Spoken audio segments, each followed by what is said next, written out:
agra- agradecerle a los amigos participantes por su tiempo y su disposición a hablar sobre el tema de trabajos de grado. Esta es la tercera teleconferencia de una serie que debe ser aproximadamente unos 10, 12 charlas sobre el tema trabajos de grado, que van a ser grabadas y van a ser colocadas en el canal de YouTube de Posgrado UCAP. De manera pues que los interesados pueden ir allí, pueden ver la serie completa o pueden, es modularlo, pueden ir por los temas que les interesa. En esta oportunidad, bueno, tenemos el gran privilegio de contar con el profesor José Luis da Silva. El profesor da Silva es un académico de mucho prestigio, profesor de la universidad, profesor titular de la Universidad Católica Andrés Bello. José Luis es magíster en filosofía y doctor en historia. Y además es el director del Centro de Investigaciones y Formación Humanística y del Secretariado de Investigación y Transferencias de la Universidad Católica Andrés Bello. Además es director de Logoy, es la revista de la filosofía, director de la revista de filosofía, y tiene una amplia obra escrita en la cual destaca su más reciente libro, creo que salió hace poco, ¿cierto? Hace poco, menos de una semana, algo así, que se Sí, llama una semana. Moral en Andrés Bello, de AB Ediciones. Entonces, como ustedes pueden ver, tenemos a un presentador de lujo. Y bueno, le dejo la palabra, profesor da Silva, adelante. Le voy a pedir a los distinguidos participantes que las preguntas y respuestas que se hagan después de la exposición del profesor da Silva se hagan por medio del panel de preguntas y respuestas. Traten de evitar el chat, vayan al panel de preguntas y respuestas y así las podemos ordenar mucho mejor. Mil gracias y adelante, José Luis. Bueno, muchas gracias, Fernando. Primero quiero agradecer a la unidad de posgrado, el esfuerzo interesante que lleva Ana Fina y Fernando, de promover, ¿no?, en las distintas instancias de investigación, sobre todo en posgrado, entre sus estudiantes, ¿no?, este espacio para el diálogo, ¿no?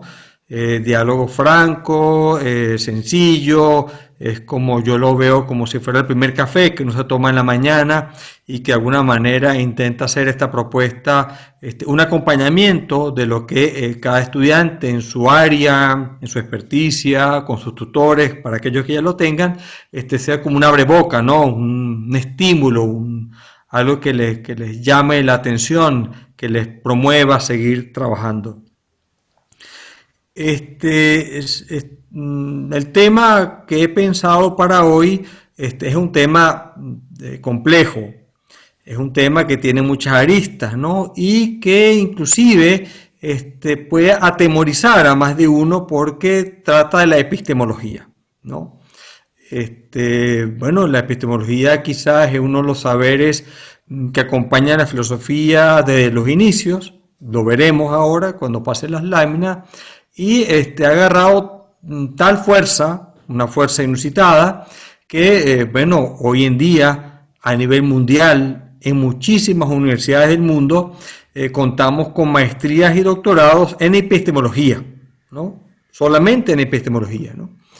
Y claro, esto lo que quiere decir y muestra es la riqueza de un área del conocimiento, un área del saber, repito, que de alguna manera tiene que ver con eso que llamamos filosofía, pero con el transitar de los siglos y hoy de las décadas, tiene una relación cada vez más estrecha con la ciencia, con la tecnología y por supuesto, con las ciencias humanas y las artes, ¿no?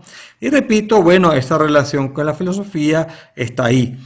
Y de alguna manera, para hacer juego a este término epistemología, como veremos a continuación, daremos detalles sobre ello, quise colocar o acompañar este título con ciencia y pseudociencia.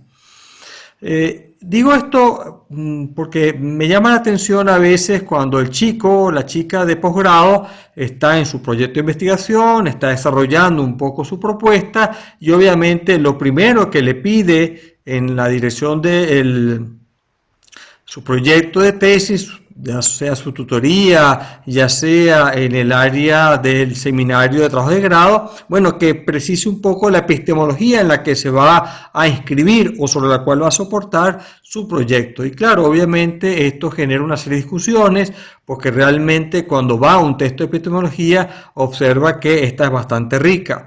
Y detecta o intuye que la epistemología, lo cual es cierto, guarda una estrecha relación con las ciencias, ¿no? Tanto es así que hay una famosa maestría en la Complutense que se llama Epistemología y Ciencias Naturales, ¿no? También hay una muy famosa en Oxford que se llama Epistemología y Ética, ¿no? Para que vean cómo está en estas dos áreas del saber, el saber práctico y el saber teórico. Pero repito, hay muchísimas epistemologías y maestrías en ello a lo largo y a lo ancho del mundo. Y claro, a veces cuando vemos el saber científico, esto que tiene que ver con la ciencia, y nos introducimos en...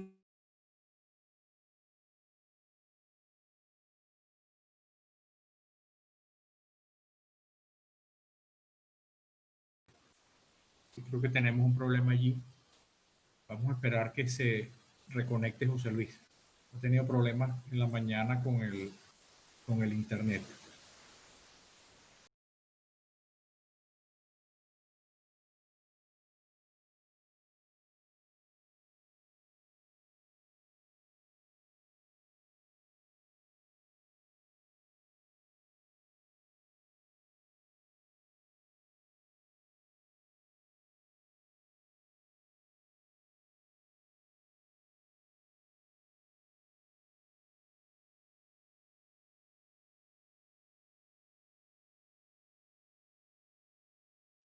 Vamos a esperar que se...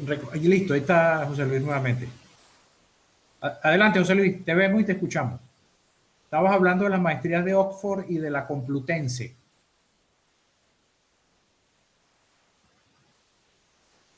Sí, activa el micrófono, por favor. Sí, y déjame volver a subir la presentación. Perfecto. Con esto vamos a lidiar en la mañana. Entonces, como le viene diciendo, sí, la epistemología está en distintas universidades, solo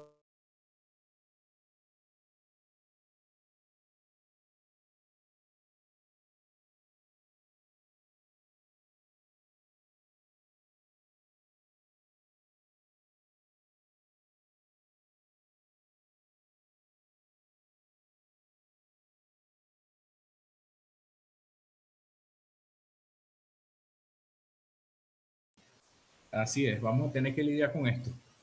Pedimos un poco de paciencia a los queridos participantes.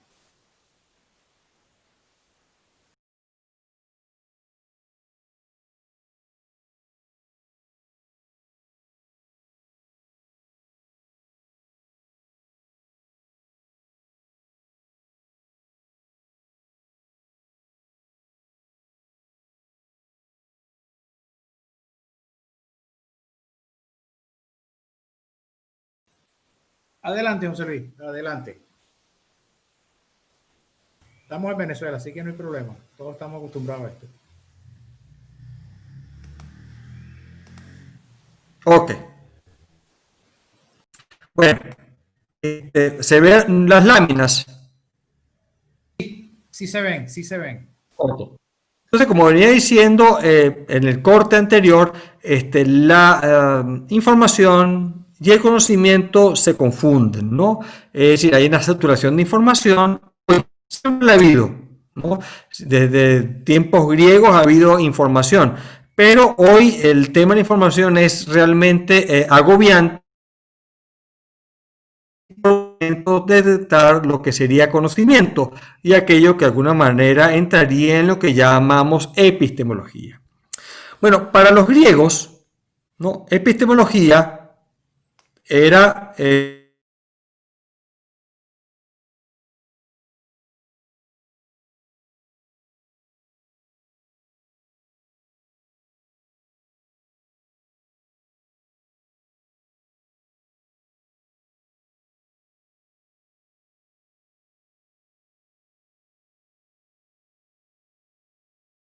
Ni modo, hay que tener mucha paciencia.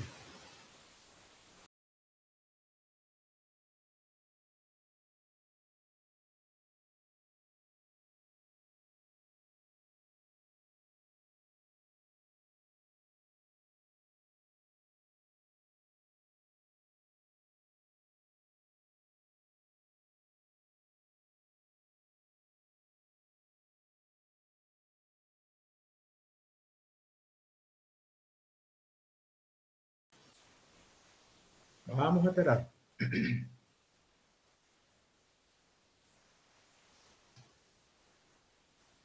Adelante, José Luis, adelante. Si quieres, quita el video para ahorrar ancho de banda.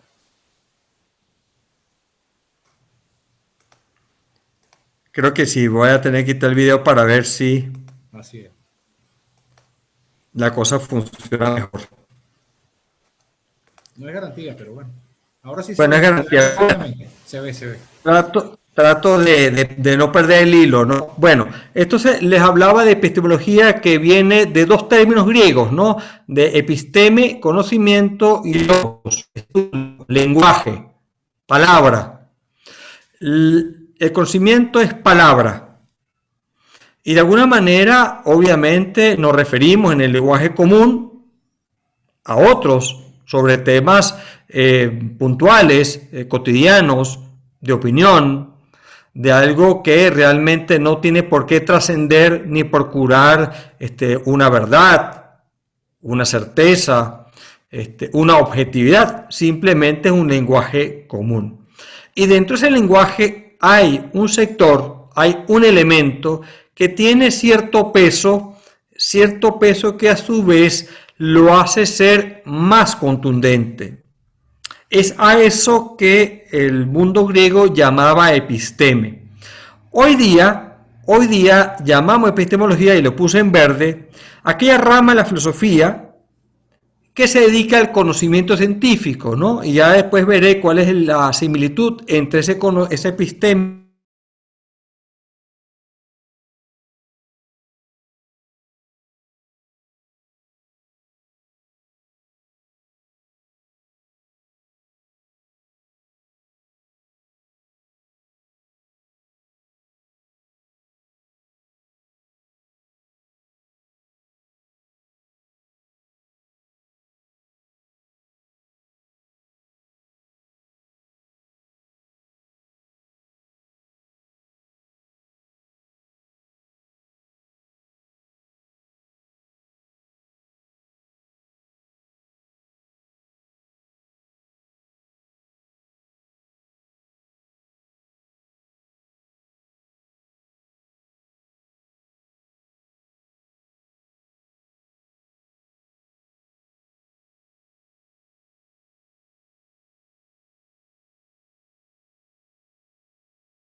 Aquí nadie se cansa, José Luis. Nadie se cansa. Adelante.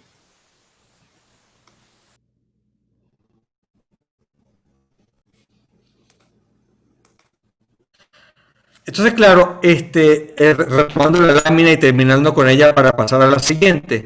Es decir, nos gustaría saber, bueno, qué significa ese episteme griega, que es un conocimiento y no es mera opinión, frente al tema de el conocimiento científico, que es el que nos incumbe hoy día y es parte importante de nuestros proyectos de investigación en la universidad. Eso me lleva a la siguiente lámina, para hacer referencia que cuando el griego o el término clásico de epistemología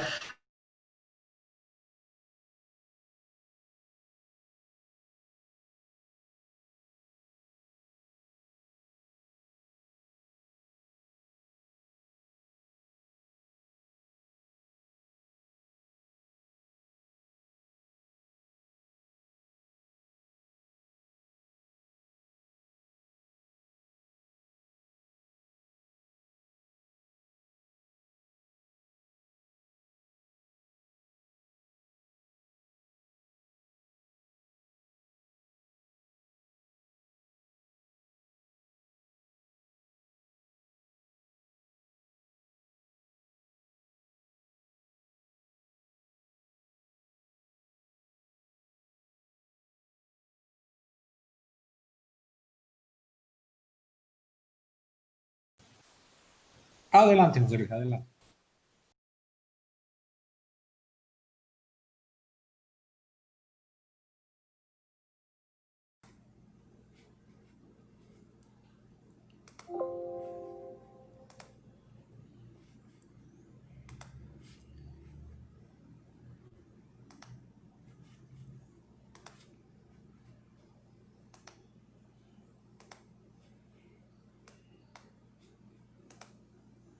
Ajá, ahora sí voy otra vez la Te perdí. escuchamos, te escuchamos.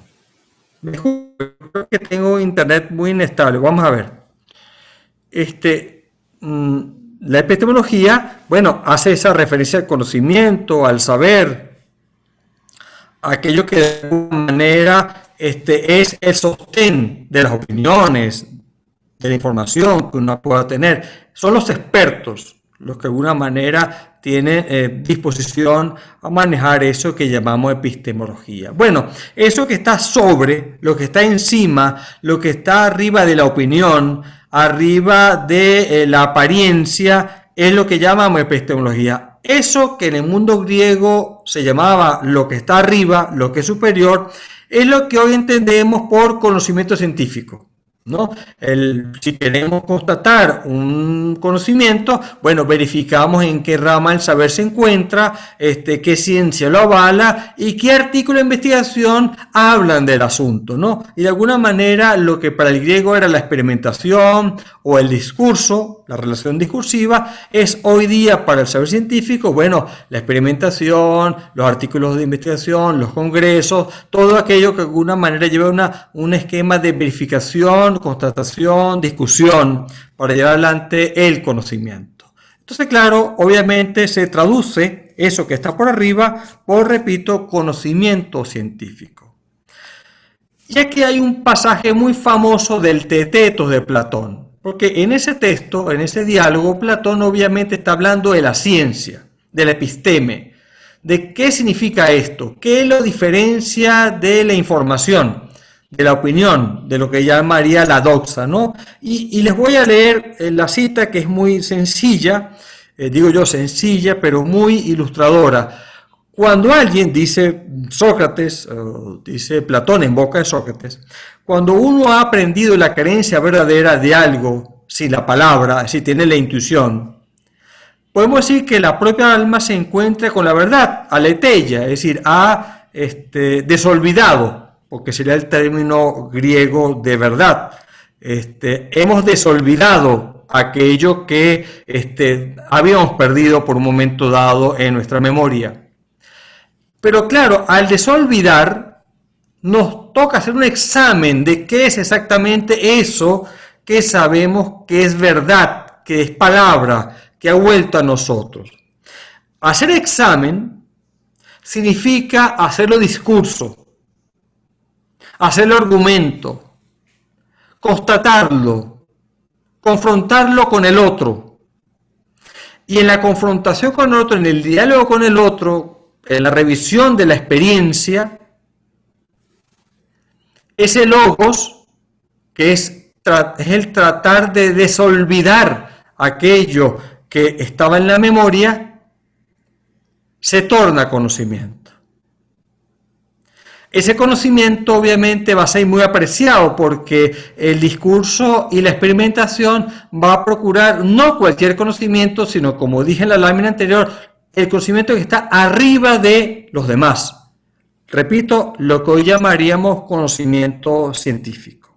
Pues bien, este elemento es muy importante porque hoy día eso que llamamos epistemología, episteme, lo que está arriba, lo que no podemos obviar, sobre lo cual generamos una discusión contundente, va a tener un foco fundamental y una pregunta recurrente, no importa la tendencia epistémica en la que transite la persona en su proyecto de investigación.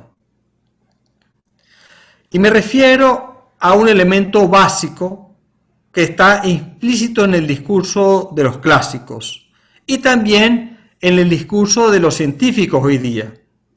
Me refiero que la episteme tiene el conocimiento como un problema. Pero un problema ¿para quién? Para el sujeto, para cualquier sujeto. Y esto es muy simple. Si yo quiero conocer a otra persona, tengo que averiguar. Sí, puedo verla y con eso la constato y la distingo de otra persona. Pero si quiero saber algo más, averiguo cómo se llama, qué hace, dónde trabaja, cuáles son sus gustos, si sus temas son afines a los míos, y establezco todo un protocolo en busca de conocimiento. Y descubro que para yo optar ese conocimiento tengo que hacer preguntas. Y esto es algo que quisiera no olviden nunca los que llevan a cabo sus proyectos de investigación. La epistemología, que repito, tiene una variedad inmensa de propuestas y tendencias, son muy ricas en este punto, siempre comienza con preguntas. Y esas preguntas tienen una relación. Y yo diría que esa relación tiene dos dimensiones, muy simples, pero importantísimas. La primera es su dimensión ontológica de la episteme. Esa dimensión ontológica parte, como el ejemplo que puse de la persona que quiere saber sobre otra, un sujeto que investiga. Puede ser ustedes que llevan a cabo su proyecto de investigación, es el del científico, es el del filósofo, es el del teólogo. Hay un sujeto que investiga y esa persona debe tener clara, o por lo menos en vía de aclaración, las preguntas que quiere hacer para conocer. Fíjense lo importante, ese sujeto sabe que algo le falta. Hoy diríamos, ese sujeto está buscando la verdad, quiere disipar el error. El mundo griego diría, ese sujeto quiere desolvidar, ¿no? Es muy distinto. La palabra verdad en el mundo griego es muy distinta a la verdad hoy día. Y eso es importante que se tenga esa distinción porque no significa lo mismo. Pero hoy día, cuando hacemos preguntas porque no sabemos, somos ignorantes, o estamos en el error, o queremos ampliar el conocimiento, queremos verificar nuestras tesis de maestría y doctorales. Algo nos falta y hacemos preguntas. El que hace la pregunta es el sujeto que investiga. Ese es el esquema ontológico, esa parte ontológica del episteme. Ahora, ¿sobre qué vierte su pregunta? Vierte su pregunta sobre una realidad que puede ser investigada, y esta realidad puede ser la naturaleza, los otros sujetos, las personas, el mundo, las relaciones entre el mundo y las personas. Entonces, vamos a observar que hay un sujeto que investiga y hay una realidad, hay una dimensión ontológica, hay dos condiciones duras, un sujeto y un objeto, para hablarlo en términos medievales. Un sujeto y un objeto. Y la relación de ambos, o las posibles y múltiples relaciones entre ambos, generan preguntas en el sujeto. El sujeto descubre que puede investigar, pero también descubre que quiere conocer. Obviamente que también se conoce a sí mismo al conocer la realidad que investiga. Y aquí hay algo muy interesante, muy básico, pero muy interesante. Y sirve para que cada quien en este seminario, en esta charla, se pueda ubicar, ¿no? De entrada, prima facie. En la relación entre el sujeto y la realidad, yo puedo pensar que el sujeto es más importante, es decir, en tanto que hace preguntas. Si digo que el sujeto es más importante en tanto que hace preguntas en su dimensión ontológica, yo voy a suponer que su carga ontológico-epistémica es idealista. Mientras que si la carga ontológico-epistémica o de mayor importancia en esta relación sujeto-objeto está en la realidad, pues voy a observar que esa carga epistémica es muy cercana al realismo. Con esto quiero decirles en esta lámina que la dimensión ontológica, en esa relación sujeto-objeto, sujeto que investiga y realidad investigada, si yo coloco el acento en el sujeto, mi epistemología o mi creencia o mi convicción epistemológica tiene una carga idealista. Mientras que si lo hago del lado de la realidad, pues mi pretensión epistemológica tiene una carga de realismo. Quiero decir en este punto que ambas convicciones son válidas. Creo que no tenemos por qué preocuparnos si hay un debate sobre cuál convicción es la verdadera. Eso es un problema que se estudia en la maestría de epistemología. Eso puede ser una tesis, pero en sus tesis ustedes no van a introducir este debate.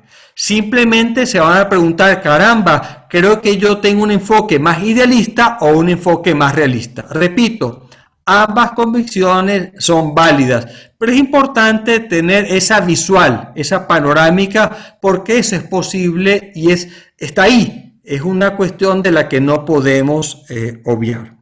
Pero no solamente tenemos una dimensión ontológica, también tenemos una dimensión nosológica de la episteme. Y una vez más, teniendo al sujeto que investiga y a una realidad investigada, y viendo la relación que hay entre ambos, yo puedo establecer nosológicamente, si yo le pongo la carga de la prueba para encontrar la verdad, la certeza, el punto de origen de toda certificación de conocimiento, si está en la realidad, pues mi convicción va a ser epistémicamente del mundo del empírico, de la corriente empírica, de la teoría del conocimiento que se apoya en la experiencia. Y entonces, claro, desde el punto de vista nosológico, mi postura, en tanto que dice la verdad o el origen a partir del cual yo verifico mi conocimiento, es la realidad, es la experiencia, es la empiria, el mundo empírico. Mi convicción es empírica. Pero si yo creo, ¿no?, que la carga de la verdad o el punto en que yo verifico el conocimiento, aquello que me da la evidencia del conocimiento científico está en el sujeto, pues entonces mi carga, mi convicción nosológica está del lado racionalista. Igual que dije en la lámina anterior, en este momento realmente no interesa saber quién es el más importante o quién tiene las de ganar, si el esquema empírico o el esquema racionalista. En este punto, lo que me interesa resaltar de la charla es que ambos son válidos, pero es importante para ustedes que llevan a cabo su proyecto de investigación ubicarse, vean lo que están haciendo, detecten los problemas que están desarrollando y pregúntense, caramba, a nivel ontológico, yo estoy, ¿dónde estoy? ¿Estoy del lado ideal o idealista o del lado de la realidad? Pero en el lado nosológico, ¿estoy del lado empírico o del lado racional? Esto es muy importante porque eso les va a ayudar, entre otras cosas, a tener mayor claridad en los objetivos que van a desarrollar, van a tener mayor claridad en la propuesta epistémica que van a tomar, van a tener mayor claridad inclusive en la metodología que van a seguir, simplemente porque logran aclarar cuáles son sus convicciones. Repito, convicciones que son totalmente válidas. No es este el punto, hay discusiones enormes al respecto.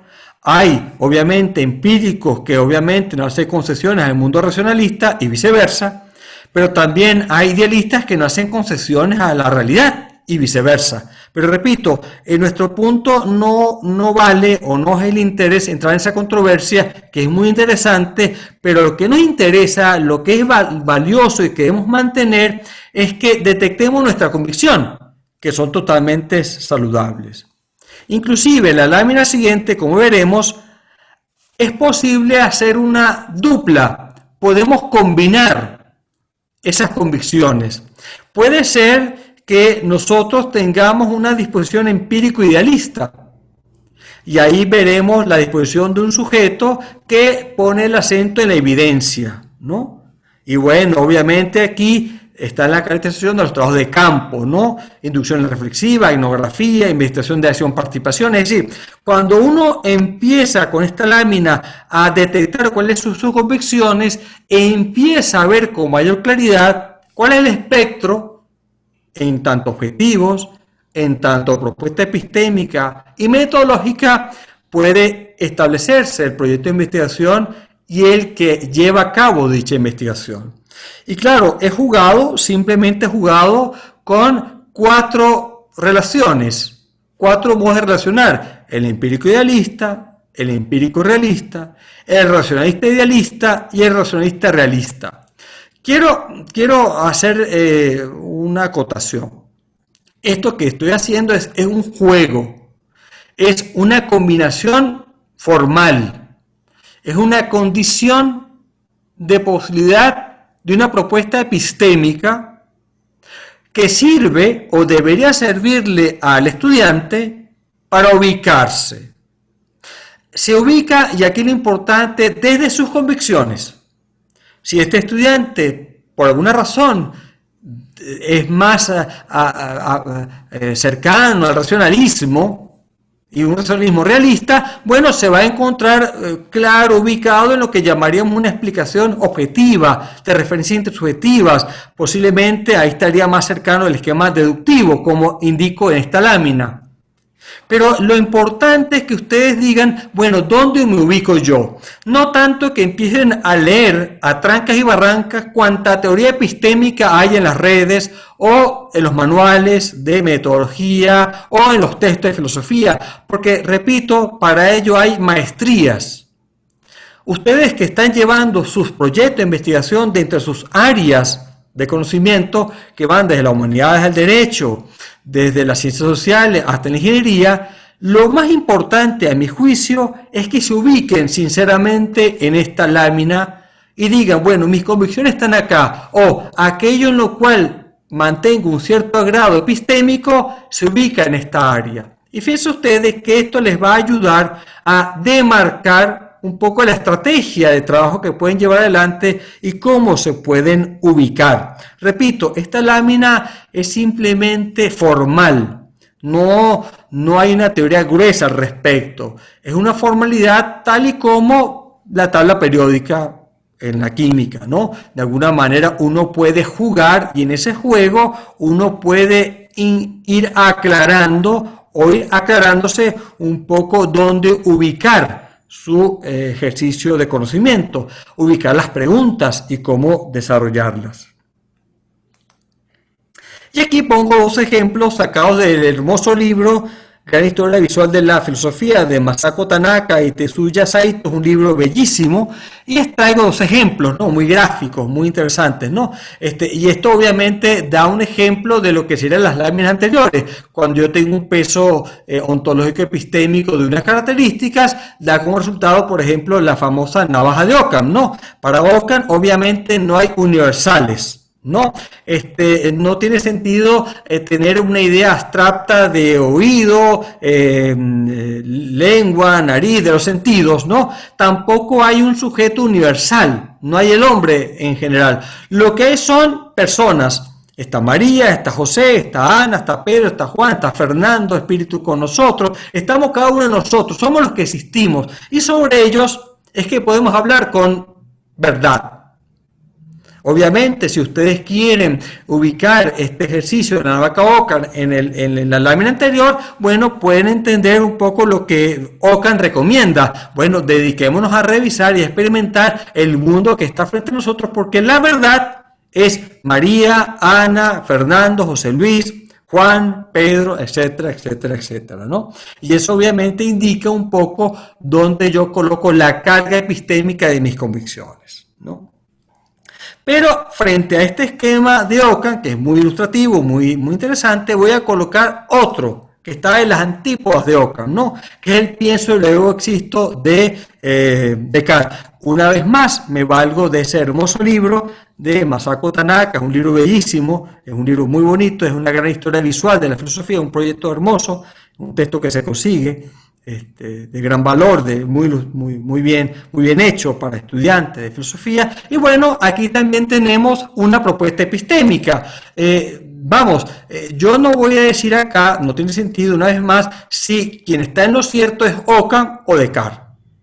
Simplemente quiero hacerle ver lo que la episteme o las convicciones epistémicas pueden hacer para entender el mundo, para llegar a la verdad, para disipar el error, para poder tener conocimiento sensato. Y obviamente aquí tenemos a un sujeto, ¿no?, que es un estudiante que, bueno, que está frente a libros de naturaleza, toca el cuerpo, tiene una mesa, está haciendo ejercicios de matemáticas y se pregunta si eso que lo rodea es verdad, ¿no? Y duda de la matemática, duda de los libros, duda de la naturaleza que se ve a través de la ventana, de la maceta que está frente a él, duda inclusive de la propia matemática, y bueno, viene al cuadro siguiente, ese donde está todo en puntillas, en puntitos, y simplemente dice, bueno, yo debo existir porque dudo. Ahora, no sé si lo que veo es real porque no alcanzo a saber con certeza si lo es, pero yo que dudo existo, ¿no? Y ahí viene esa famosa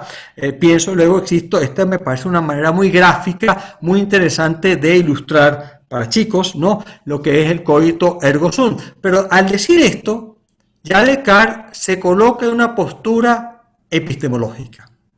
Es decir, va a hacer preguntas bajo estos criterios. Repito, este ejercicio es un ejercicio para mostrar que es rica la epistemología. Y repito, después uno puede discutir si Ockham o Descartes están en lo cierto, o ambos están equivocados, o Descartes está en lo cierto frente a Ockham, o viceversa. Bajo esta postura, donde hay unas convicciones en las que yo entiendo la dimensión ontológica y la dimensión nociológica, en ambas, o en la relación multívoca de ambas, es que se soporta la ciencia que hoy conocemos. Cuando hablamos de ese saber humano, que es el conjunto de conocimientos que yo puedo verificar, que trata de argumentos, pero también de hechos, sobre el cual yo puedo generar experimentaciones, pero también discursos, sobre el cual yo puedo establecer cadena de causas o causalidades, pero también cadena de acciones y actitudes, y sobre el cual yo puedo establecer metodologías de trabajo para ubicar y sistematizar el conocimiento. Sobre eso entonces yo puedo hablar de ciencia. Y creo que todo el mundo entiende sin dificultad lo que esto significa. Es decir, cuando yo decido o yo descubro mis convicciones epistémicas y en consecuencia descubiertas, me acerco a aquella rama epistémica o epistemológica que más se acerca con mis convicciones para saber dónde estoy parado y con ello hacer preguntas pertinentes y con ello encontrar respuestas que sean afines a esas preguntas que formulo. En ese camino yo estoy entrando en lo que llamamos ciencia. Saber riguroso, saber sistemático, saber que se inscribe en una tradición, porque entonces empiezo a acercarme a aquellos que, como yo, hacen preguntas similares, han encontrado respuestas similares y siguen preguntando. me puedo establecer dentro de la corriente de la física cuántica, de la física relativa, me puedo inscribir en la filosofía cartesiana o en la filosofía popperiana, o me puedo inscribir en las teorías modernas de la economía, de la antropología, de la sociología, en las teorías sobre el valor en derecho o sobre las normas en derecho. Es decir, empieza a haber un espectro muy amplio en el que yo empiezo a detectar el modo en que me acerco al episteme para a su vez ingresar en una tradición científica.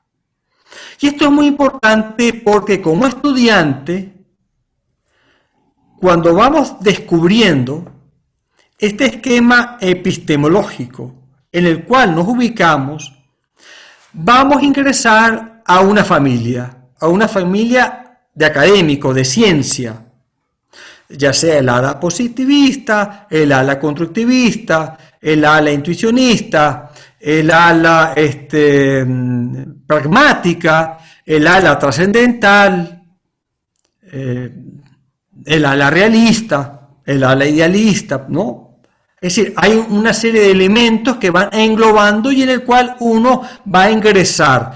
En el momento en que uno detecta y entra, descubre a gente que como uno piensa sobre los mismos temas. Y aquí hay un elemento muy importante. En el momento que uno como estudiante descubre que se encuentra a gusto con unos temas y se encuentra a gusto con una manera de ver el mundo y ver la realidad y las teorías, y uno puede hablar y articular pensamiento, logos, como decían los griegos, discurso coherente, sistemático, sensato, con el cual uno estar en esas reuniones familiares, con ese grupo teórico, académico, uno forma parte de esos expertos académicos. Uno forma parte de la tradición. Yo siempre le digo a los chicos que muchas veces cuando uno desarrolla los antecedentes, el marco teórico de la tesis, uno en el fondo lo que está haciendo es que está diciendo, estos son mi familia, esta es la gente con la cual yo me entiendo teóricamente para llevar a cabo mi experimentación, mi propuesta, el despeje de mi problema y dar cuenta de una respuesta. Y obviamente me inscribo en una tradición. Y en la medida en que uno es parte de esa tradición, uno empieza a entender de qué va el asunto de la epistemología. Y esto es muy importante, porque no es algo que está fuera de mí. Es decir, el marco teórico no es algo afuera de mí. Ese episteme no es algo que yo coloco porque no sé qué hacer con ella, y bueno, tengo que hablar con ella porque eso me lo dice el tutor o me lo dice el director de la asignatura del proyecto de trabajo de grado, que tengo que ver cómo habla de epistemología a trancas y barrancas. Pero resulta que no, que más bien yo recomiendo que vean sus convicciones y a partir de eso se van a inscribir en una área, en algo que está afín. Después quizás cambien, pero eso es otro problema. Lo importante es que ustedes se sientan a gusto en un área epistémica, con lo cual les sea amable, sensato, consistente las preguntas y las posibles respuestas. Dicho esto sobre ciencia, creo que ahora podemos hablar sobre algo que muchas veces se entiende como ciencia. Y para esto me voy a un artículo que escribió en el 2007 Mario Bunge, ¿no? Por cierto, Mario Bunge murió con 101 años, creo, o 100 años, 101 años, en febrero de este año, 2020. Mario Bunge, la verdad que es un filósofo longevo, repito, acaba de morir hace unos meses, ¿no?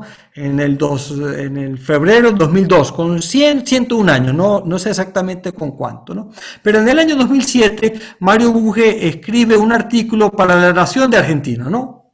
Y quien conoce a Mario Bunge, yo tuve la oportunidad de escucharlo en México, y leer, bueno, claro, unos libros, pero bueno, es un hombre todo emblemático, todo un showman, ¿no? Un hombre más de un enorme conocimiento, ¿no? Y muy vertical.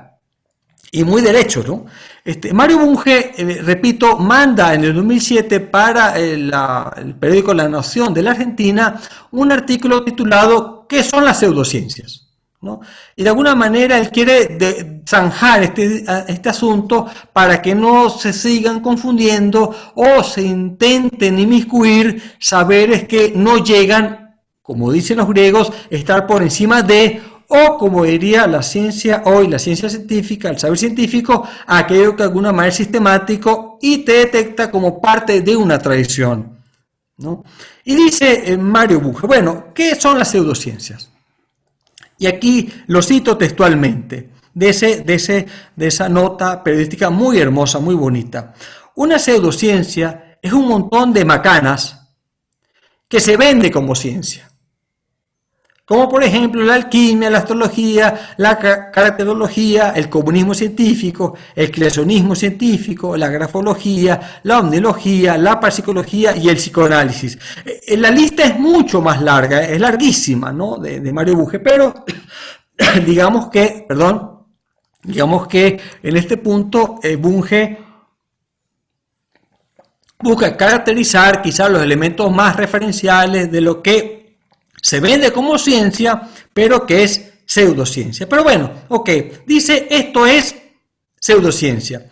Pero añade algo más al lector. Bueno, ¿cómo sé yo cuando algo que no es alquimia, astrología, creacionismo científico, comunismo científico, grafología, parapsicología o psicoanálisis, qué sé yo cuando algo que no es esto es o no ciencia o es pseudociencia? Y entonces Bunge, que es un sujeto muy bien estructurado, muy bien organizado, dice la A es A y la B es B, y el que no lo entiende así, pues simplemente no tiene mucha inteligencia. Él es muy directo, ¿no?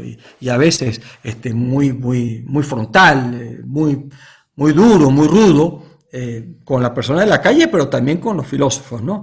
Y él dice, bueno, hay una serie de elementos, una lista de check que usted puede tener a mano, que él recomienda que uno la tenga a mano, sobre todo para los estudiantes, diga, bueno, mire, cuando usted va a hacer un proyecto, sepa qué no va a ver, qué no va a tocar, qué no debe ver, no confunda eso con la ciencia, ¿no? Y dice lo siguiente, yo paso a enumerarlo, ¿no? Bueno, ¿cómo se reconoce una pseudociencia? Y él dice, bueno, si usted observa por lo menos dos de la lista que voy a citar a continuación, ya usted descarte ese conocimiento. Eso es un saber, eso es doxa, eso es opinión, eso es tonto, eso no le va a ayudar, eso no es ciencia, no es científico, no tiene episteme, ¿no? Claro, yo he subrayado de la lista, algunas he puesto en negritas, las negritas las he puesto yo porque me parece que son resaltantes para un estudiante, ¿no? Y dice, bueno, dice Mario Bunge, bueno, ¿qué sería algo que se tome como pseudociencia? Bueno, cuando leemos en su argumento que invoca entes inmateriales o sobrenaturales que no se pueden presentar en un examen empírico, ¿no? Y claro, si yo empiezo a leer algo que me toca temas que yo no puedo llevar al ámbito empírico, bueno, simplemente debo eliminarlo.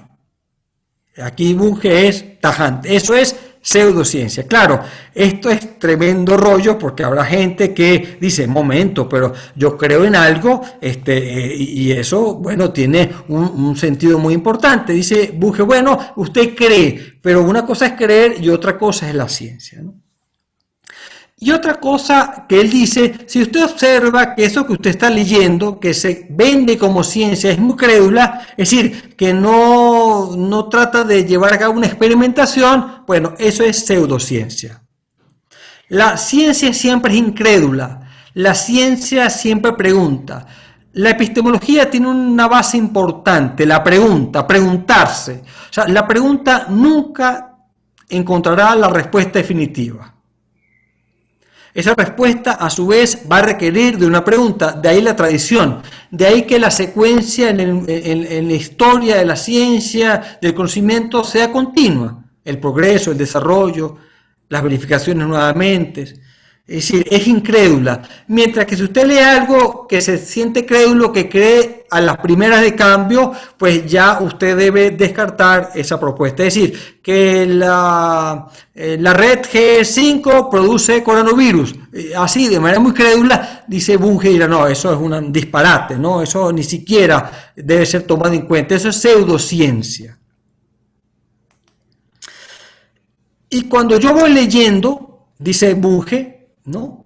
Y digo, bueno, pero este saber no interactúa, no se relaciona con nada, no busca saberes anteriores, no cita a científicos anteriores, no cita a intelectuales, no cita a investigaciones anteriores, pues simplemente es una pseudociencia, porque la ciencia, y aquí es importante, la ciencia siempre cita fuentes. Siempre apela a experiencias anteriores, siempre tiene en cuenta lo que otros han hecho, ya sea en el laboratorio o ya sea en la biblioteca, pero siempre interactúa con otros saberes.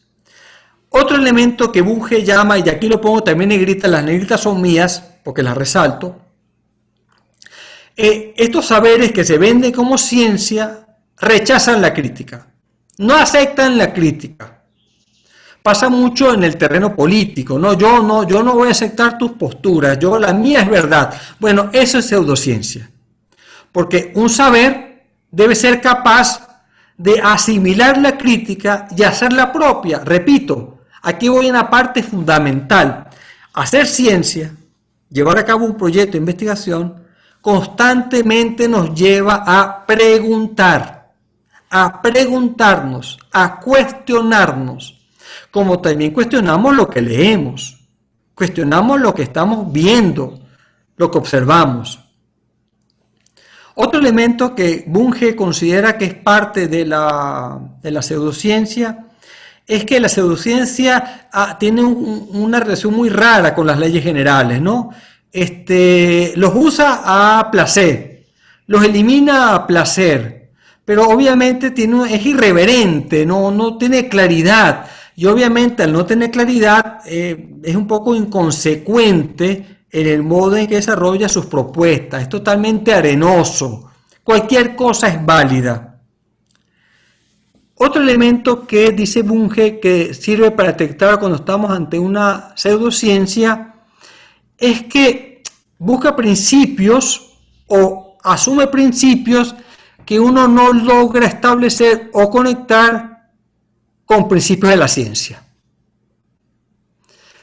Parecen principios que son supuestamente autónomos, autosuficientes, pero que realmente no logran probar absolutamente nada y simplemente están esperando la buena voluntad del lector o el incauto lector. Finalmente, y esta es la última lámina, la pseudociencia es dogmática. Claro, al no ser crítica, al no integrarse en una tradición que pregunta, al no verificar lo que está diciendo, ya sea a través de textos o a través de la experiencia, pues se torna dogmática. No asimila nuevos hallazgos. Se mantiene siempre en las mismas condiciones. No avanza. Pide una aceptación total, inconsecuente y creo que inconsciente. Hay un elemento importante y este es un peligro enorme según Bunge, de las pseudociencias. Mientras que la ciencia es compleja, bueno, los que están llevando a cabo sus proyectos de investigación, sus tesis, se dan cuenta que estudiar es complejo, entender algo es complejo, entender una teoría económica, una teoría jurídica, una teoría filosófica, es realmente algo complejo porque hay un montón de preguntas, hay un montón de aristas y obviamente hay que sentarse a entenderlo. Mientras que la pseudociencia tiende a ser de fácil aprendizaje. Trata de ser de fácil memoria para que alguien, lo acepte de tanto repetirlo como algo verdadero y se le olvide que tiene que ser revisado. Y finalmente, aquí el punto que dije al principio con la ciencia.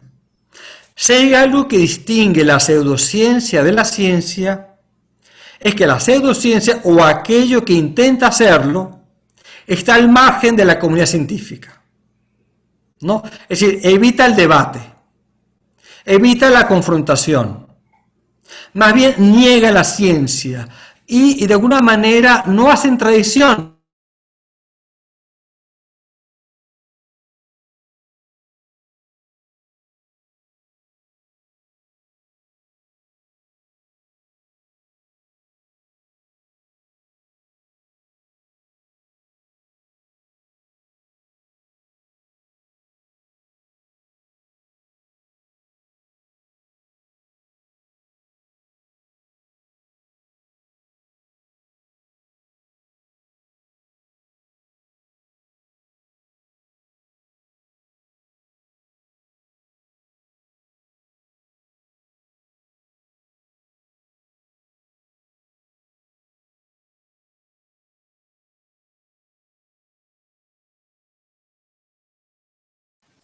Sí, vamos a esperar que se reconecte José Luis.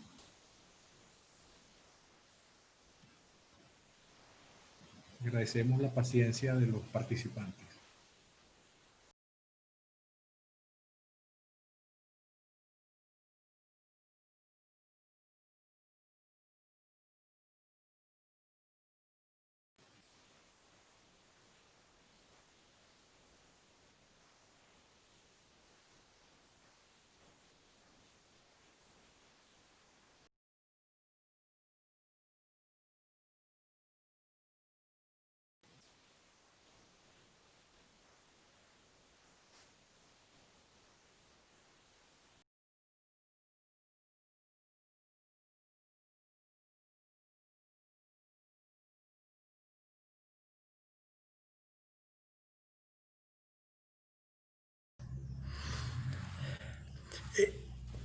Eso me pasa por estar hablando de las pseudociencias, ¿no? La internet me está fallando. Así es, así es. Vamos a mantenernos en la ciencia.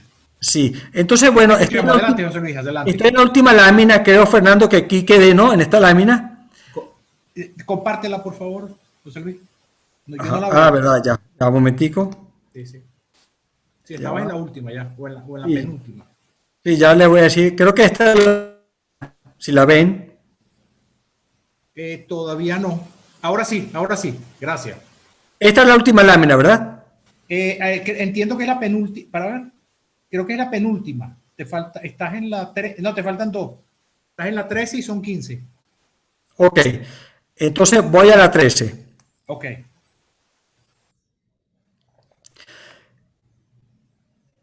Y claro, Estás en la 14, te faltaría una más. ok, exactamente, estoy en esta, exactamente, en esa que es la última, exactamente. La pseudociencia se mantiene al margen de la comunidad. No tiene acceso a la comunidad, no le interesa a la comunidad científica, más bien son sectas. Esas sectas tienen una verdad y el que deja de reconocerla es un traidor, ¿no? Obviamente aquí no hay conocimiento, aquí hay un imperio dogmático que obviamente impide el desarrollo del saber.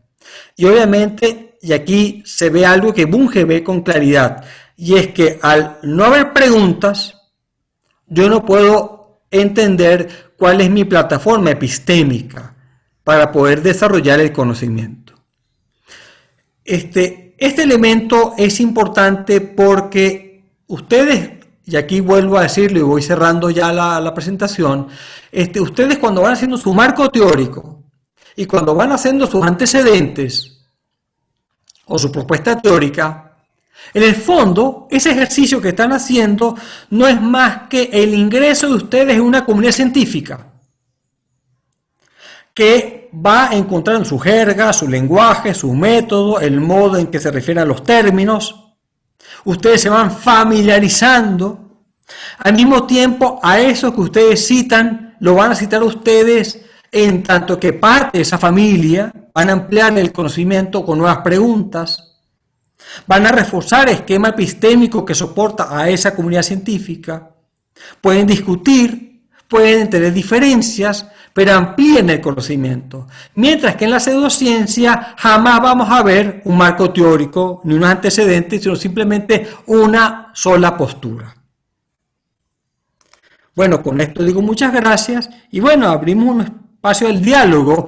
Lamento estos ires y venires de Internet, pero bueno, con esto tenemos que lidiar aquí en Venezuela, pues no es un poco el día a Caramba. día que tenemos. Muchísimas gracias, José Luis. Creo que a pesar del ir y venir, el mensaje llegó. Fuiste muy claro y estoy seguro que al menos fue de mucha utilidad para todos aquellos que la presenten. Yo le voy a pedir a los queridos participantes que si hay alguna pregunta, la hagan por favor por el panel de preguntas y respuestas. Y yo me adelanto, José Luis, haciéndote una pregunta. En primer lugar, hay una diferencia entre ciencia y filosofía. ¿Cómo podemos abordar ese tema? Ciencia y filosofía. Entiendo que la epistemología es una disciplina filosófica, correcto, pero se le puede llamar científica o hay una diferencia entre las dos cosas. Claro, sí hay diferencias, pero también hay cercanías, hay diálogo. Entre la filosofía y la ciencia siempre ha habido diálogo. Épocas en las que el diálogo ha sido más fructífero que en otras. Pero digamos que la ciencia tiene un rigor realmente que va de la mano con la experiencia, va de la mano con la recuperación de datos, y tiende un poco al esquema también práctico, ¿no? Mientras que la filosofía tiene un carácter más discursivo, ¿no? Podemos hacer un pequeño ejercicio, Fernando, que puede ser muy ilustrativo, ¿no?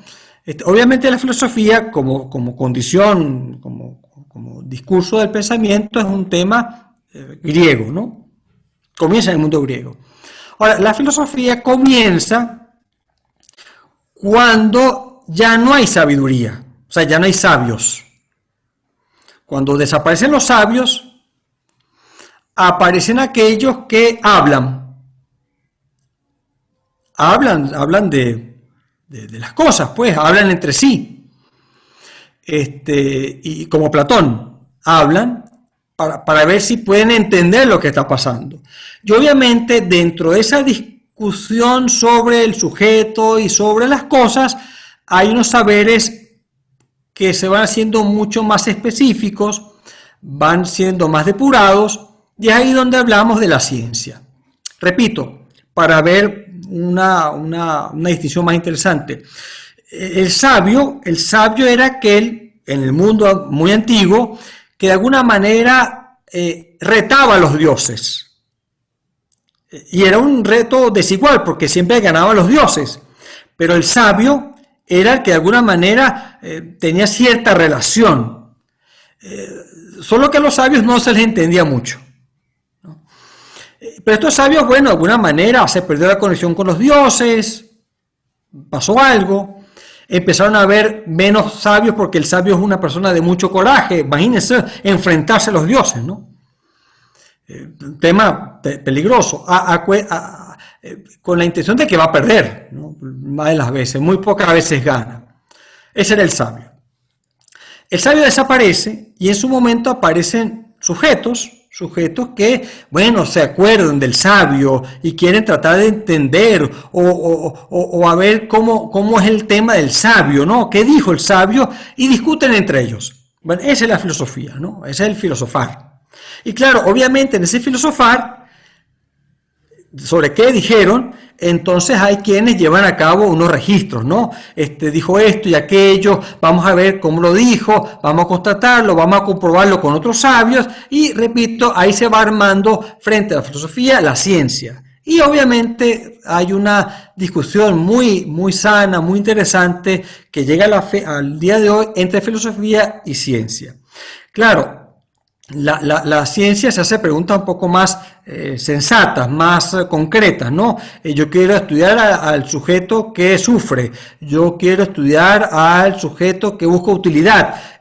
La filosofía se pregunta, bueno, ¿por qué sufre y por qué quiere utilidad? ¿No? Hace esas preguntas, pero obviamente en sintonía y creo que un abierto y franco diálogo con la ciencia.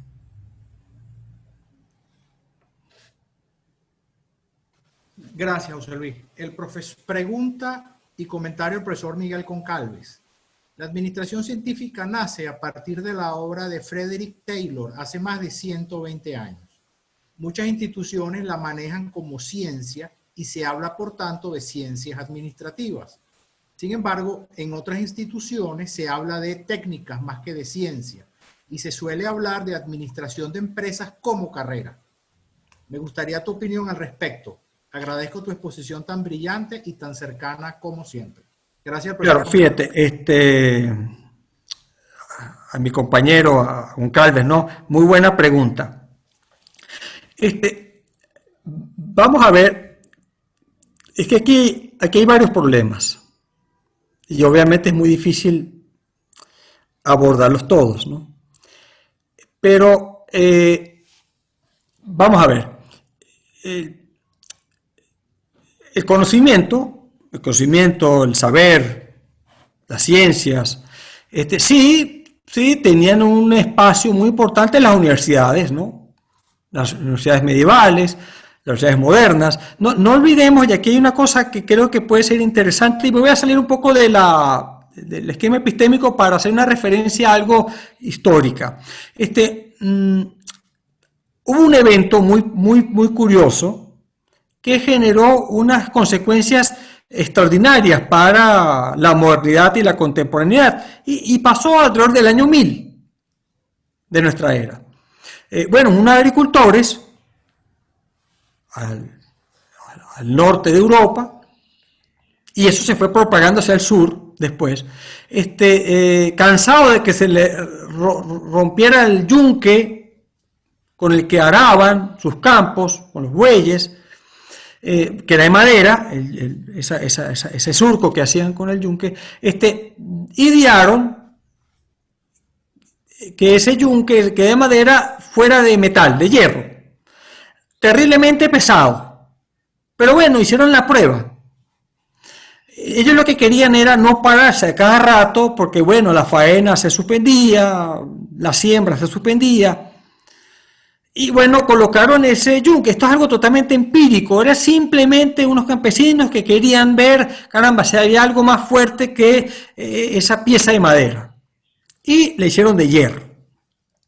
Bueno, ¿qué pasó? Claro, era hierro más pesado, iba más lento, el buey iba más lento, no se rompía. Pero bueno, lograron el objetivo. Terminar la faena y que no se rompiera tantas veces esta pieza, y había que parar el trabajo. Con sorpresa, con enorme sorpresa, empezaron a observar que había más producción, que había más siembra. La cosecha era un poco mejor. Y descubrieron observando que, claro, al ser más pesado de hierro, hacía un orificio más hondo, y la semilla iba más hondo, y obviamente se perdía menos semillas, ¿no? Esto obviamente dio alegría al pueblo, primero al campesino y después al pueblo, ¿no? ¿Por qué? Bueno, porque terminas con más comida, ¿no? Pero esto es muy curioso por lo siguiente.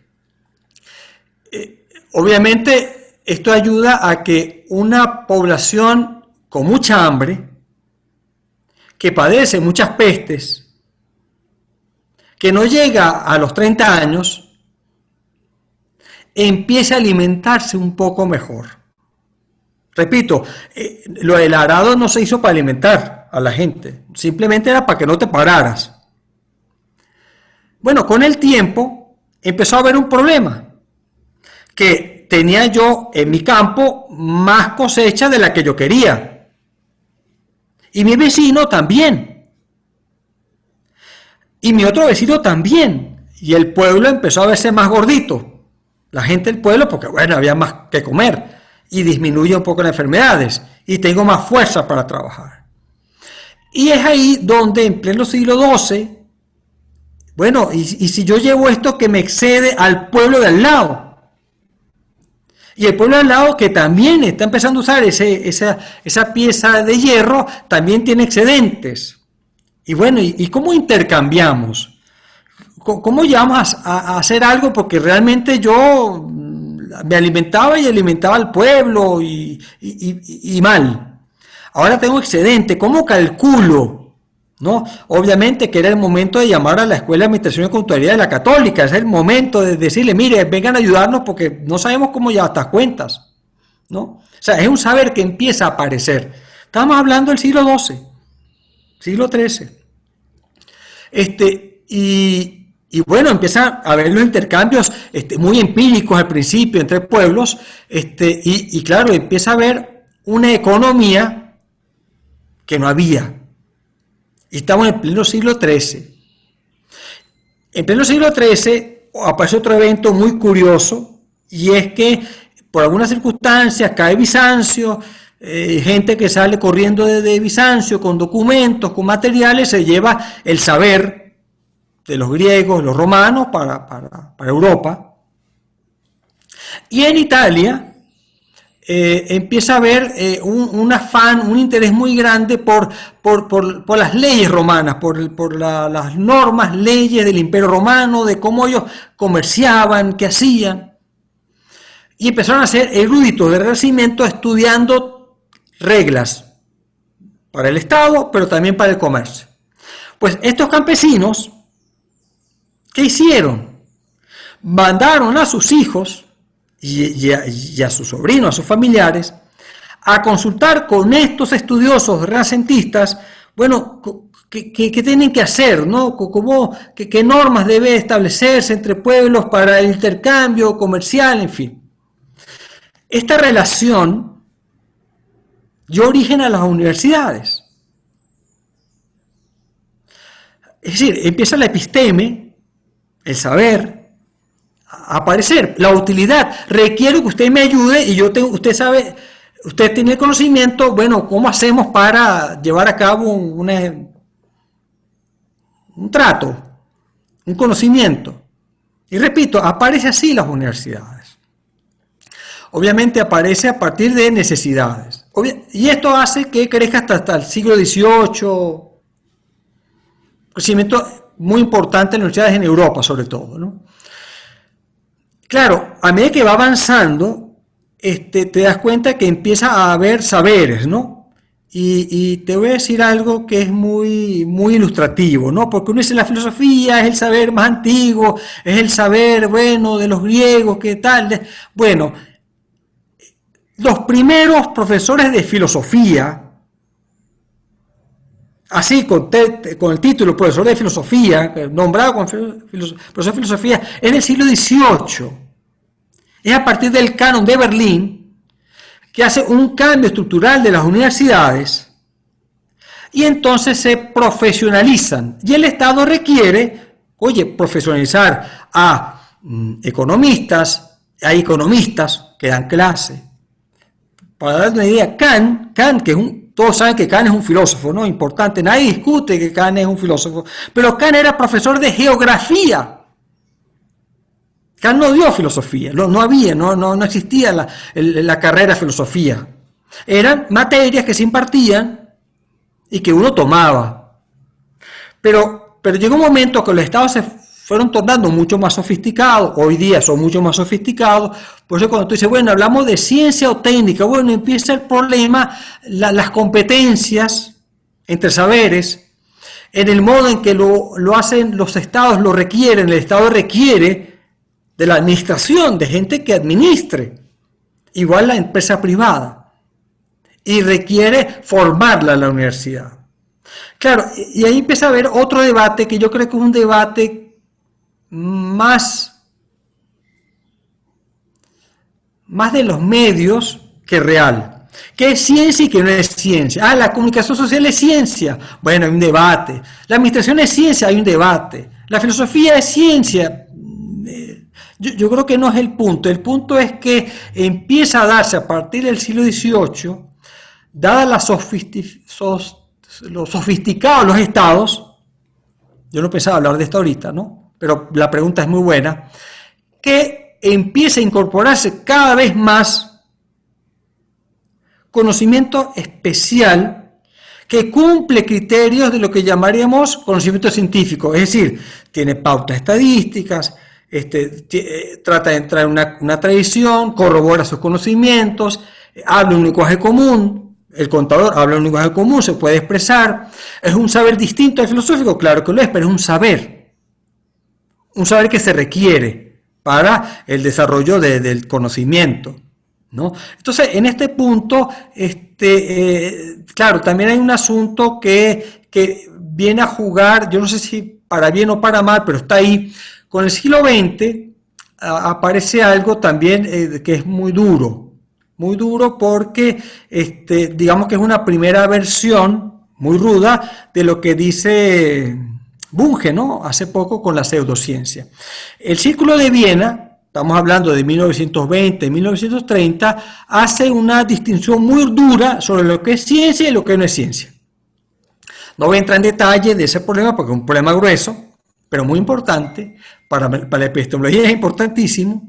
Dice lo siguiente, ese Círculo de Viena en 1920. Mire, todo aquello que es ciencia debe entrar por el carril físico-matemático.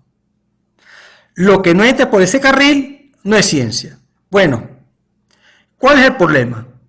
El problema ahí es que todo lo que no es ciencia, es decir, todo lo que no era físico, matemático o no entraba en el carril físico-matemático, no contaba con recursos del Estado.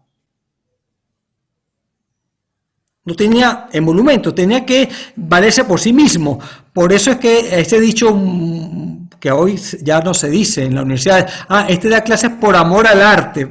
Hoy no sé, ni siquiera por amor al arte damos clases, yo no sé ni cómo decirlo, pero decimos, hace algo por amor al arte, o sea, no es por dinero, pues porque no le van a dar un presupuesto para eso, ¿no? O sea, yo hago filosofía, por amor al arte, porque olvídate que el CSHT de la Católica no te va a dar un bolívar para eso, ¿no? Le vamos a dar a aquello que se presente dentro del canon físico-matemático, con un método bien claro, científico.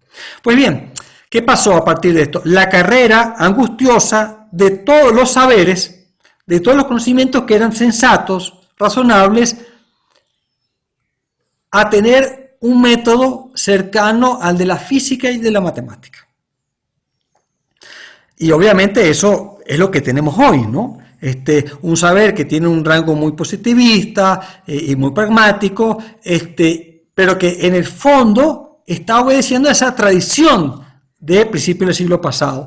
Yo supongo que en algún momento habrá que entender que también aquellos saberes que no entran dentro del esquema físico-matemático también son saberes importantes, que son ciencias. Es interesante porque a partir de los 70, 80, la discusión fue tan importante que empezamos a ver ciencias sociales, ciencias humanas, las artes, como elementos que también entran en la universidad y que también requieren presupuesto del Estado, ¿no? Fíjense que en las crisis económicas, ¿dónde se quita presupuesto de la universidad? De las humanidades, de lo que no se dice ciencia. Pero si yo digo ciencia es la educación, ciencia es la educación yo tengo que darle porque es ciencia, dice el burócrata del ministerio, ¿no? Entonces, claro, muchas veces cuando llamamos ciencia a algo es porque es el modo en que pedimos cacao al Estado para que nos dé recursos, ¿no? Más que un tema epistémico de fondo. Pero buena pregunta. Gracias, profesor Da Silva.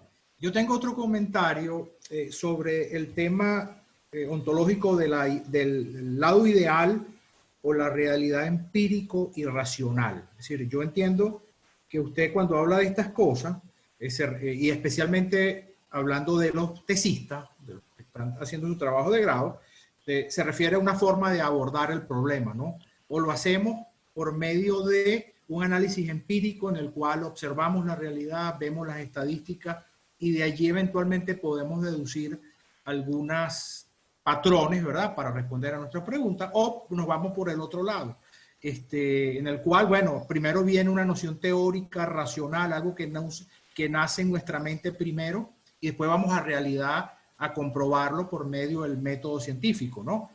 Por ejemplo, qué sé yo, la teoría de la relatividad de Einstein fue diseñada por este señor en un cuartico allá en Berna, en la oficina de patentes, ¿verdad? Escribiendo día y noche, pues, donde hizo sus famosos papers. Pero 10 años después, los los astrólogos científicos la comprobaron mediante el análisis, hubo un eclipse, etcétera, etcétera. La pregunta es muy sencilla. La realidad, el realismo y la realidad y la racionalidad, el esquema racional y el esquema empírico en el fondo no son la misma cosa. Es decir, es un poco el esquema hegeliano, ¿no? En lo que existe es un gran todo y son formas de ver el problema como tal. En el fondo no es lo mismo el desarrollo racional teórico que nace con el individuo, como lo llama usted, o el enfoque empírico en el cual la carga de la prueba está en la realidad. Eso en el fondo no es lo mismo. No, no. Vamos a ver. Cuando yo hacía esas dos dimensiones, ¿no? Ontológico-epistémico y nociológico-epistémico. Lo que yo quería resaltar, sobre todo para el estudiante, no para muchos de los que están aquí, que ya son doctores, que ya son profesores de larga data, son personas que están bien asentadas en sus propuestas teóricas, sino para el estudiante, ¿no? Para que el primer ejercicio que haga es decir, bueno, ¿dónde me ubico? ¿Me ubico del lado de la razón o del lado de la experiencia? ¿Me ubico del lado del sujeto o del lado de la realidad? Ya sea como esquema ontológico como esquema epistémico. Yo lo pensaba de la siguiente manera. Cuando yo digo que estoy del lado racionalista, obviamente el racionalista no es ajeno a la experiencia. El idealista no es ajeno a la realidad y el realista no es ajeno al idealismo. Es decir, hay una combinación. Quizás la combinación es 90-10, 80-20, pero no es lo mismo por lo siguiente, Fernando. Cuando yo me digo, no es mi caso, yo soy racionalista, ¿no? Lo que estoy diciendo, o por lo menos yo creo entender, que cuando alguien dice eso, me está diciendo que la carga de verdad, la carga de verificabilidad está en mi razonamiento. Es decir, que cuando yo le entrego mi prueba sobre un teorema matemático a mi profesor, la carga, la prueba de ese examen, del ejercicio, del desarrollo de ese teorema, está en la razón. Es decir, está en los principios, en los presupuestos, en aquello que regula el marco teórico de ese teorema, que tiene principios matemáticos y que son impuestos por la razón. Que, bueno, tienen una variante física y que yo lo puedo poner en práctica en un esquema físico-químico es otro problema. Pero, de alguna manera, mi carga es racional. Es decir, si el profesor no me puede estar diciendo, no, mire, usted va a estar raspado porque eso en la experiencia significa tal cosa. No, un momento, profesor. Estamos hablando de principios matemáticos y sobre eso hemos resuelto. O sea, yo no veo aquí el ejemplo empírico, que puede ser interesante. A eso me refiero. Eso no quita que ese teorema tenga aplicación. Es importante para el estudiante, cuando él está montando su esquema epistémico, sus convicciones, diga, bueno, ¿dónde yo voy a colocar la carga de la prueba de verificación? ¿En la realidad o en el sujeto? Y eso es muy importante. Pero la relación está. O sea, la relación yo no la puedo obviar. Digamos que si yo soy un sujeto que niega la realidad, bueno, es en términos coloquiales lo que llaman solipsismo, ¿no? Si yo niego al sujeto y digo que es pura realidad, bueno, es una especie de panteísmo, pero ambos son muy reales. En Hegel lo que tenemos es una realidad, o sea, una conexión entre ambos, dialéctica. ¿Por qué dialéctica? Porque para Hegel el tema es el siguiente. Voy a abreviar muchísimo porque esto es un poco más complejo. Para Hegel dice lo siguiente: ser y no ser es lo mismo. ser y pensar es lo mismo. Y oye, eso nos pega porque realmente es contraintuitivo. Pero él observa que el error es pensar que estamos en uno u otro caso. Hegel se ampara en su dialéctica y en su dialéctica monta el esquema de relación entre ambos. El esquema relacional es para él muy importante y obviamente lo será para las ciencias sociales después, ¿no? Pero para él es muy importante porque entonces le va a servir para decir cosas como lo que has dicho, Fernando, muy bien. Bueno, pero es el todo, sí, pero el todo es la relación. Y en el caso de Hegel, cuando yo le pregunto, pero señor Hegel, ya va, cuando un estudiante me dice, profe, pero yo no entiendo, ¿cuál es la relación? ¿Por qué la relación es eso que hace que el pensar y el ser sea lo mismo?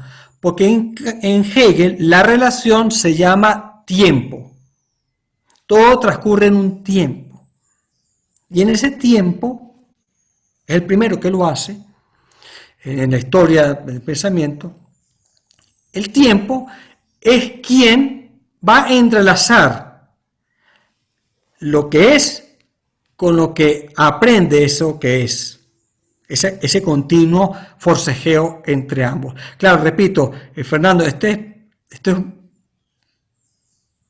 va para largo, ¿no? Pero bueno, he tratado de ser muy escueto, muy No, corto, ¿no? excelente, Pero repito, excelente, es José más Luis. largo. Sí, excelente. Bueno, no tenemos otras preguntas en el panel.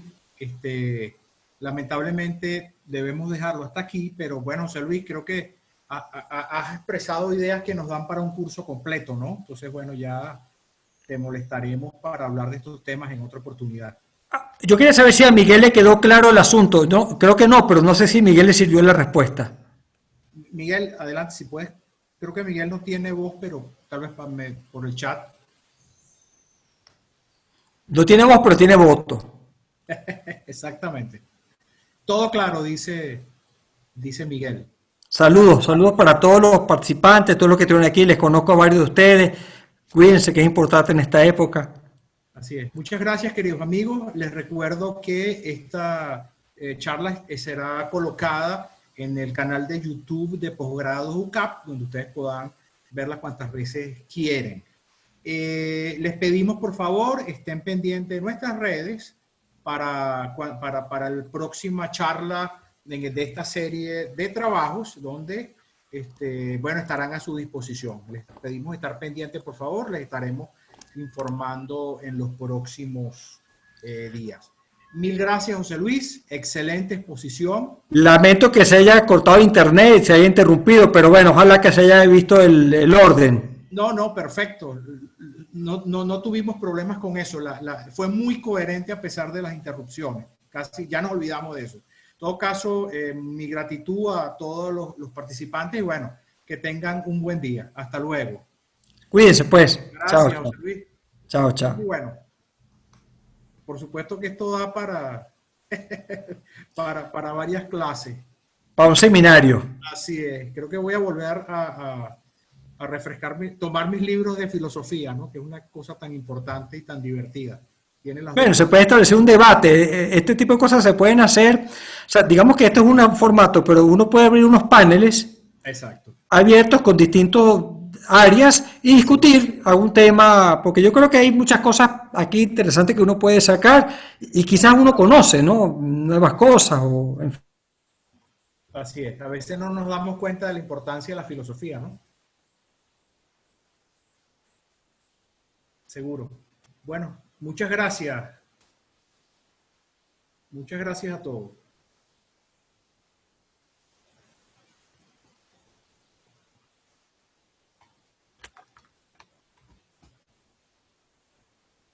Sí, creo que estás desconectado. ¿Me escuchas, José Luis?